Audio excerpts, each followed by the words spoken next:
मेरे दोस्त का फ़ोन आया था जिसने मुझे राजा रानी बड़ा पाव की शॉप के सामने रुकने के लिए कहा था। उसे कुछ शॉपिंग करनी थी, इसलिए उसने कहा था तुम रुकना, साथ में जाएंगे। हम दोनों हमेशा एक साथ शॉपिंग करने जाते थे। उस शॉप के पास पार्किंग के लिए पेरेरली कुछ लोहे के एंगल लगाए हुए थे। मैं उन्हीं पर चढ़कर बैठ गया और अपने दोस्त का इंतज़ार करने लगा। एक 70-71 साल का बुजुर्ग आदमी, आंखों पर मोटे कांच वाले चश्मे, मैले धोती और कुर्ता पहने हुए मेरे पास आया, क्योंकि मैं लोहे के एंगल पर 3 फुट ऊंचाई पर बैठा था। उसने मेरे घुटनों को छुआ और बोला, बेटा, एक बड़ा पाव खरीद कर दे दोगे तो बहुत अच्छा होगा, बहुत ज़्यादा भूख लगी है। मैंने जब उस बूढ़े आदमी की तरफ देखा तो वह मुझे रोजाना दिख रहे भिखारियों में से नहीं लगे। उन्हें देखकर ऐसा भी नहीं लग रहा था कि वह हर दिन भीख मांगते होंगे। ऐसे अचानक किसी बुजुर्ग ने मेरे पैरों को हाथ लगाया तो मुझे बहुत अजीब महसूस हुआ। मैं तुरंत एंगल से कूदकर नीचे खड़ा हो गया। मैंने अपने जेब में हाथ डाला और 50 रुपये निकालकर उस बुजुर्ग को देते हुए कहा, अंकल, आपको भूख लगी है तो यह लीजिए 50 रुपये, कुछ खा लीजिए। बुजुर्ग ने कहा, नहीं बेटा, पैसे मत दो, बस एक बड़ा पाव लाकर दे दो, उतना बहुत है मेरे लिए। ठीक है, मैं लाकर देता हूँ, आप यहीं बैठिए। मैं कहकर राजा रानी बड़ा पाव की दुकान में गया और एक बड़ा पाव खरीद कर लाया और बुजुर्ग को खाने के लिए दिया। बुजुर्ग नीचे बैठकर बड़ा पाव खाने लगे। मेरी तरफ देखकर वह बोले, ऊपर मत बैठो, गिर जाओगे, यहाँ बैठो मेरे पास। कोई साथ बैठेगा तो मैं भी 2 निवाले अच्छे से खा पाऊंगा। मैं उनका कहना टाल नहीं पाया और उनके साथ ही बैठ गया। फिर मैंने ऐसे ही उनसे सवाल करना शुरू किया, कहाँ से आए हैं, कहाँ जाएंगे, किससे मिलने आए हैं, वगैरह वगैरह। मैं नागपुर से आया हूँ, एक छोटे से गांव में रहता हूँ। यहाँ मुंबई में मेरा तुम्हारे जितनी उम्र का एक बेटा है, एक बड़ी कंपनी में इंजीनियर है। उससे मिलने आया हूँ। 2 साल पहले उसकी शादी हुई, लव मैरिज। बहू पढ़ी लिखी है, नए विचारों वाली है। उसे सास ससुर यानी कि हम पति पत्नी गंवार लगते हैं, इसलिए हमारे साथ रहना उसे अच्छा नहीं लगता।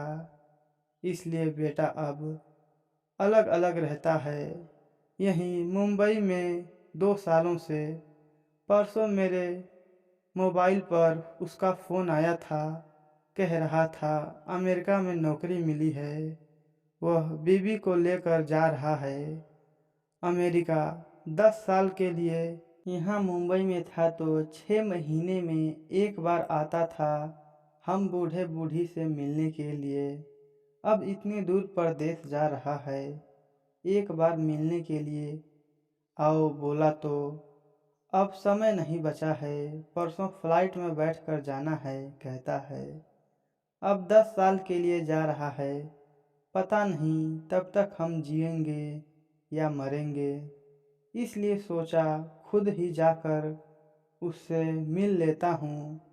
कल शाम से एयरपोर्ट को ढूंढ रहा हूँ, लेकिन यहाँ के लोग कहते हैं कि इस एरिया में एयरपोर्ट नहीं है।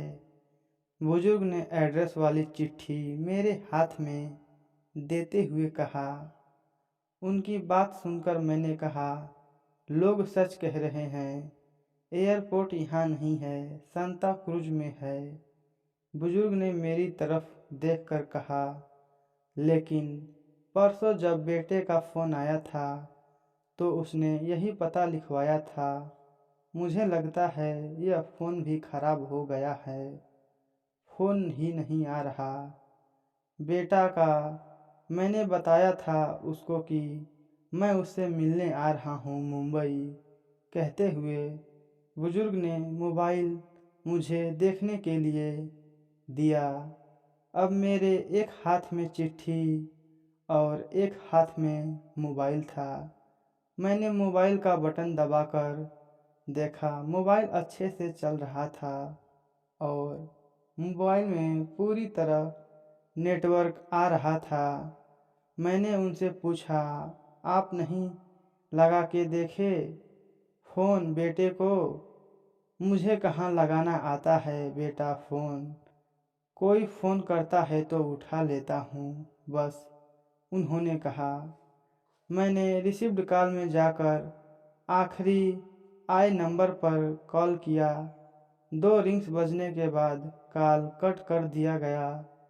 फिर मैंने एड्रेस की चिट्ठी खोलकर देखी।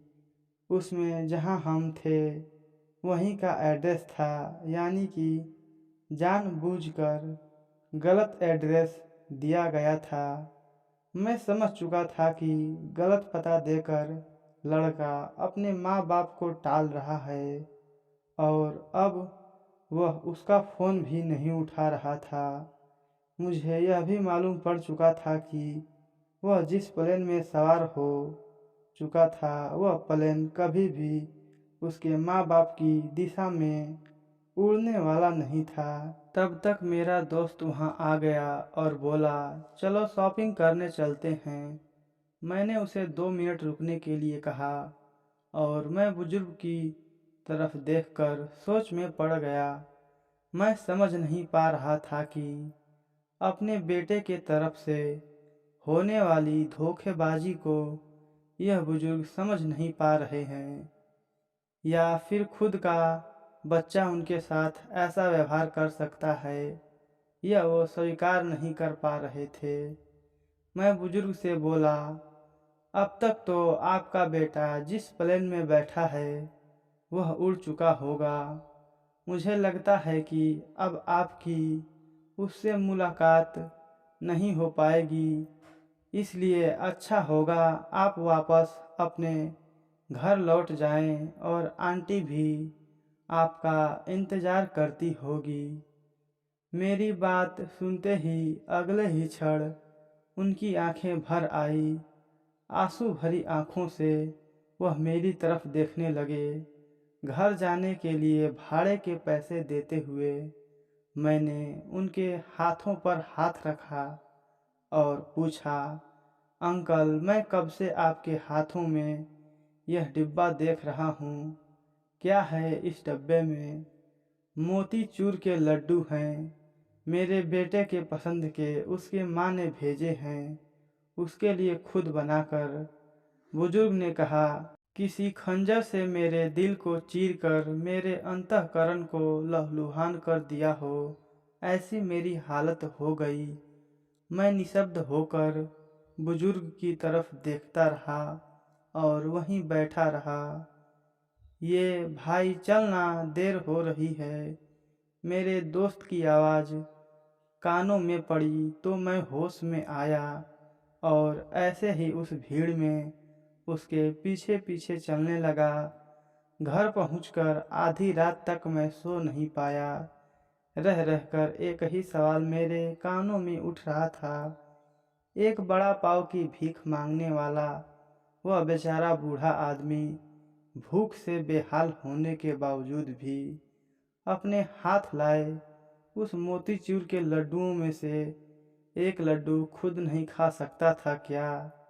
अपने बेटे से इतना प्यार। दोस्तों, यह कहानी अब समाप्त होती है। अगर आपको ऐसी कहानियाँ सुनना पसंद है तो आप हमारे चैनल को सब्सक्राइब कर लीजिए और यह दिल छू देने वाली कहानी आपको कैसी लगी हमें कमेंट बॉक्स में लिखकर ज़रूर बताइएगा।